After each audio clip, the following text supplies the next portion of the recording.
today we are in the State House cafeteria looking at the new show that's up here for the month of April. This is wildlife photography by Roger Irwin. Roger grew up on his family's dairy farm in Maidstone, Vermont, which is in Essex County in the northeastern corner of the state, right along the Connecticut River, across the river from New Hampshire, and went on to take over that farm for 16 years or so, but his real passion throughout his life had always been photography. Ever since he picked up a camera as a young boy, he had enjoyed photographing nature. Learned a bit more of that when he went off to Vermont Technical College and started using a 35mm print camera and kind of honed his skills. He was an Army medic for a while in the early 70s and then enrolled at Lyndon State College on the GI Bill and studied natural history and went on from there to really dive into wildlife photography, and it became his obsession, as he would say. Again, after 16 years of running the family dairy farm, he closed the doors on that and put all of his energy full-time into shooting nature. The images that are here in the cafeteria are absolutely stunning, and all but one are taken in Vermont. One was taken not too far across the river in New Hampshire, but these are all Vermont scenes. These are all animals that he got up and close and personal with here in Vermont. And to hear him talk about these, it really is a passion for him, and you can see that in the pictures as you look at them. He's got incredible images of bobcats here. If you're lucky in Vermont, maybe you see a bobcat once or twice in your life, and he's got 3 or 4 incredible images of them right here in the cafeteria. He told me yesterday or the other day when we set the show up that he typically spends about 300 hours every winter outside in 3 or 4 different blinds he has set up just to try and capture bobcat images, or oftentimes it's whatever else happens to walk through the image. So really a vibrant show, an incredible show that really highlights the diversity of wildlife that we have here in Vermont and in this part of New England. Everything from mammals to birds. There's a few beautiful landscape photographs that he has here as well, and seeing them here on camera or seeing pictures of them really doesn't do them justice. I would highly encourage anyone that can pop by the State House at any time to come here, spend a little bit of time walking around. There's, I would guess, probably 18 or 20 of these large photographs, and they are a large scale, which makes them really nice to view. Take a look around at this incredible work that Roger's done. We're really happy. It took us a while to get him set up to come here in the show in the cafeteria, and we're very excited that we were able to work this out with him, and it worked into his schedule, because it really is a breathtaking show, and we hope folks can come and take a look at it here this April.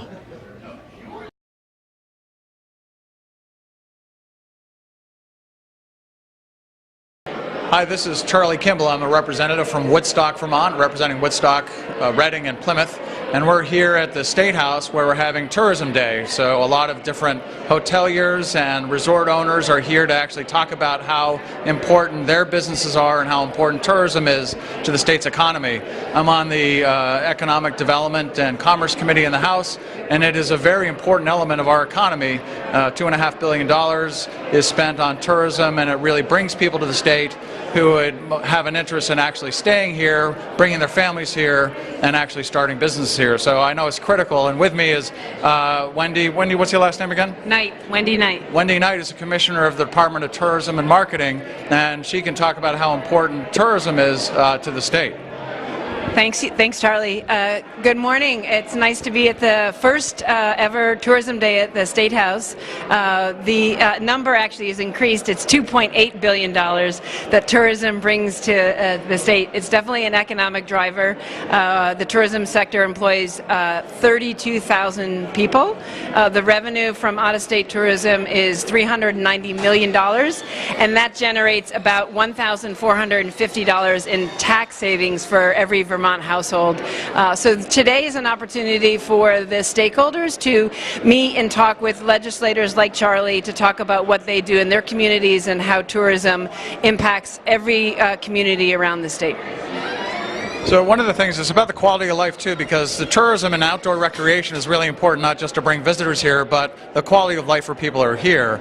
So mountain bike trails and a lot of different communities really appeal to people that want to live outdoors but still want to work and live in Vermont. So it's really important for us from that aspect too.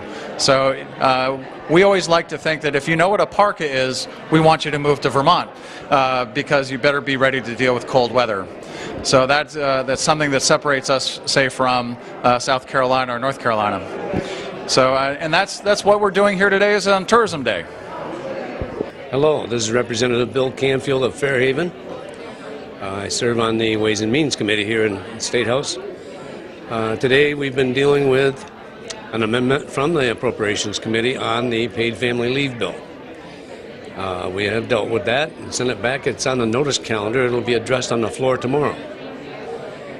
Also, this week we're working on the S96, the Clean Water Bill. So that's come to us, and it needs funding. See, the Ways and Means Committee, we have to come up with anything that has taxes or fees included comes through us. So it looks like there's about an $8 million piece that needs to be funded. And the governors recommend at the beginning of the session, the $8 million he proposed was coming from the estate tax. And it seems that has been used elsewhere. So that's our job now, is to try to find the $8 million and figure out a way to pay for it. So I'll keep an eye on it, and thank you very much. If you need to contact me, you can email wcanfield at leg.state.vt.us, or you can call me. You can call the the Sergeant at Arms office. They will get a message to me. And you can call me. My home number is 802-265-4428. Thank you. Hi, I'm Dick McCormack. I represent the Windsor County District in the Vermont Senate, and I serve on the Health and Welfare Committee in the morning and the Appropriations Committee in the afternoon. And we're now in the latter half, maybe even the latter third of the legislative session. I guess not quite the latter third, but we're moving along. The weather's getting nice, and that's when people start getting itchy to go home. The people want us to go home. They'll forgive us going into the first week in May. The second week in May, they start complaining, and by the third week, you start seeing sinister shadows moving outside the building at night. In any case, right now it's early April, and the Health and Welfare Committee, as I speak, and by the time anyone hears this story will have moved along. But right now we're preparing to present to the Senate a proposed constitutional amendment to clarify that women have, well, it's not even specific to women, although obviously that's what we're focused on right now, but that there is a right to privacy under the Vermont Constitution, and that right to privacy extends to a right to reproductive autonomy, that we make our own decisions. No, we don't need the government interfering. It's consistent with traditional Vermont values of good fences make good neighbors and mind your own business, and there is a tradition of respect for other people's privacy. And the reason we want to put this into the Constitution of Vermont is that it's very likely that Roe versus Wade will be overturned, if not overturned, eviscerated. It may simply be interpreted in ways that make it less protective of women's rights. But in any case, Donald Trump ran on a platform of overturning Roe v. Wade. Every now and then when I mention that, people say, oh, well, you're a liberal, you're accusing Trump. I'm not accusing him of anything. That's what he said. Okay, he said, if you elect me, I will appoint justices to the Supreme Court who will overturn Roe v. Wade. And so far, he has kept that promise. Right now, the constitutional rights of millions of American women hang on Ruth Bader Ginsburg, who is an old woman staying healthy. So in any case, we're anticipating that. And should Roe v. Wade be overturned, that would not outlaw abortion. They'd have to do something else on top of repealing Roe v. Wade to do that. What it would do is it would remove a constitutional right of a woman to make her own reproductive decisions, including abortion. Of course, choice always includes choosing to carry a pregnancy to term and have a baby. That's also what choice looks like. But in any case, if Roe v. Wade is overturned, the issue will be returned to the states. And this is in anticipation of Vermont having to actually take a stand, take a position on a woman's, on everyone's right to privacy, and specifically that right applying to a woman's right to regulate her own fertility without help from the state. My conservative friends often say the most feared words in the English language are, "Hi, I'm from the state and I'm here to help." Women don't need the state helping them make those kinds of decisions. It's a matter of simple fairness. Men and women alike, men and women participate in the same activity, but women face a whole different collection of consequences.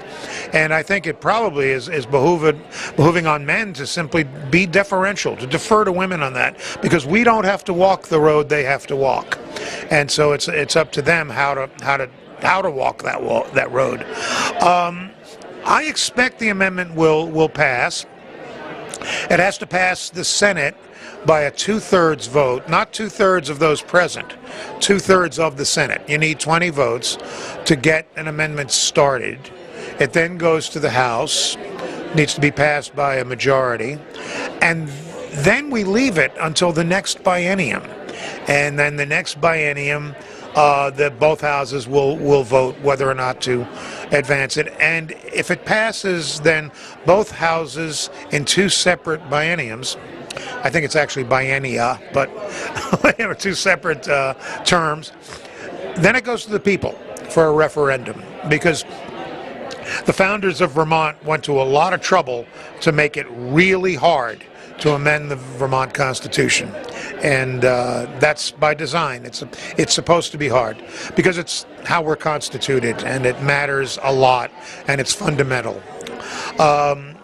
And I think I'll leave it there. I got to go make more mischief and spend other people's money. Bye. Hi, I'm Representative Peter Fagan from Rutland City. I'm here to talk about House Bill 364. It is an act relating to agreements between the state, railroads operating over state-owned railroad properties, and third parties. This bill ultimately is about health and safety of the people of the state of Vermont. I want to ask a couple questions. Should a city government, a municipal government, sign away our constitutional rights to go to a court of law when 2 parties disagree? Should they? I don't think so. My bill addresses that. If I'm going to give you a situation, let me ask what you think.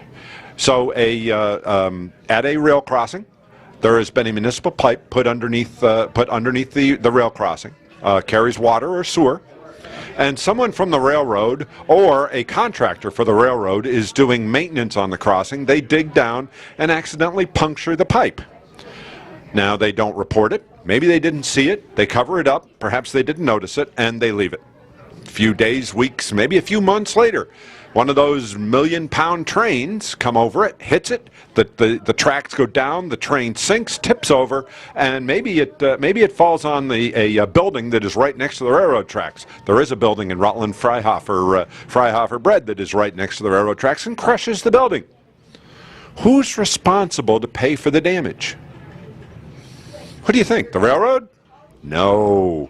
See, my bill talks about something called a master license agreement. It is an agreement that the railroad is requiring municipalities, and in this instance, requiring the city of Rutland to sign for the city to be able to do any maintenance on or near the rail track, the rail crossing. And this is on the Park Street crossing, the one that's right next to the fairgrounds. Now, in this case, the city would like to push a brand new water line underneath the rail crossing that will not cause even 1 second of disruption, literally, to the railroad. Because there's already a metal sleeve that they placed on there in the 1980s with the approval of the railroad. And they just want to push a new water line through it. Why do we need a new water line? Well, remember the fire at Rutland Plywood? When that burned to the ground, had there been another fire on that side of the railroad tracks, that building would have burned to the ground as well, because there was no water pressure other than the one hydrant that was being utilized for the fire at Rutland Plywood. We had people on that side of the railroad tracks actually try to get a glass of water, and nothing came out. As a matter of fact, air went into the system, and those folks had to be on a boil water order for 3 days to make sure that they were healthy. So this is a health and safety bill, pure and simple. Yes, it goes to railroad right-of-way and railroad rights, which seems to be inviolate, but shouldn't be, because this is a health and safety bill, and it also speaks to our constitutional right to seek redress in a trial in a court. So this bill would disallow the railroad from requiring municipalities to sign a master license agreement in order to do work in, around, or under their rail lines, which is what the railroad is requiring the city to do in order for the city to put that new water line under there so that people on the other side can be safe and their health not be impinged because of a situation that should happen on that side of the tracks.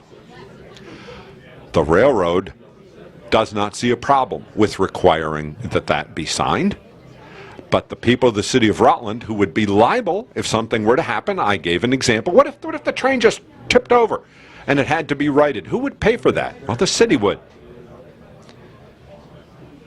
I disagree. And right now, the health of the citizens of the city of Rutland on that side of the railroad track and the safety of the citizens of the city of Rutland on that side of the railroad track are being endangered by the railroad because they will not allow us to simply, without disruption, push a new water line through. Now, where else does this apply? If you have a rail crossing in your community, you probably have been required, your community has probably been required, I would say, had their backs pushed up against a wall and been told, sign this or else nothing's going to happen at that rail crossing that you're going to be able to do. This is wrong. Wish me luck. I'm going to need it because we're taking on something that, as I said, seems to be inviolate in the law and shouldn't be. Nothing should be. Have a good day. Hello, I'm Representative Kitty Toll from the town of Danville, and I also represent the towns of Cabot and Peacham. I'm a very relieved person at this point. As chair of the House Appropriations Committee, it's always a happier time when the budget is out the committee room door and on the floor of the House and passed and into the Senate. And we are at that point now. We continue to do some other bills. We've just passed out the paid leave bill last night in our committee on a vote of 7 in favor, 3 noes, and 1 individual was absent. And today we're on the House floor for one of the few times at the beginning of the session the Appropriations Committee members are not seen on the House floor as we are in committee mostly taking testimony, trying to get the budget out for the week right after town meeting. But today on the House floor I got to do the work that is the most fun, and that's constituent work. And there were many people from the town of Cabot in today. Cabot Creamery was in celebrating its 100th anniversary of the cooperative, and Charlie Bothfeld, a longtime Cabot resident, was in celebrating his 100th birthday. And we had about 20 school children, all 8th graders, and their 2 teachers that were in, and so those are the days that really make being a legislator fun and exciting, and you can see your constituents and the difference that you can make in how they feel about coming to the State House and experiencing democracy in action. So now we look forward to the Senate finishing its work on the budget. It will come back. I'm sure we'll end up in a conference committee, and I am looking forward to an early May adjournment, and that is where we are at this point. Here we are in the 12th week of the legislative session. We've had a lot going on here. I'm Giambatista. I represent Essex Junction, and I serve on the House Education Committee. A range of issues have been heard in committee this year. We started off the year hearing about some communities' interest in delaying the implementation of Act 46, and so the committee and later the House took action on a bill, H39, which sought to create a limited delay in some instances where schools and school districts would have time in their communities to form a process to move toward merger. You may recall Act 46 was the school merger law that passed in 2015, and this July 1st, all schools were to be into their new structure. So we're working through that process. Additionally, we've looked for a long time at the issue of testing and remediating lead in schools in Vermont. There's a bill, S40, that came over from the Senate, and just today the House Education Committee moved that bill out, and so that'll be moving on to the Human Services Committee, who will look at it for the impact on child care centers. We also, in terms of other issues, have had a whole grab bag of fun. Just the other week we passed the bill to set tax rates, the so-called yield bill, which will carve up how much money individual districts and individual payers will have to pay to support the level of education funding that has been authorized in local budgets this spring. So we'll be taking a look at that as it moves through the process. All in all, sessions typically last about 18 weeks. So at this point, we're aiming for a target date of concluding sometime around May 13th that week, and we hope to be out of here before the cows come home. So we'll see what that looks like, and in the meantime, stay tuned. It's going to be a lot of fun as we negotiate the last days of the session.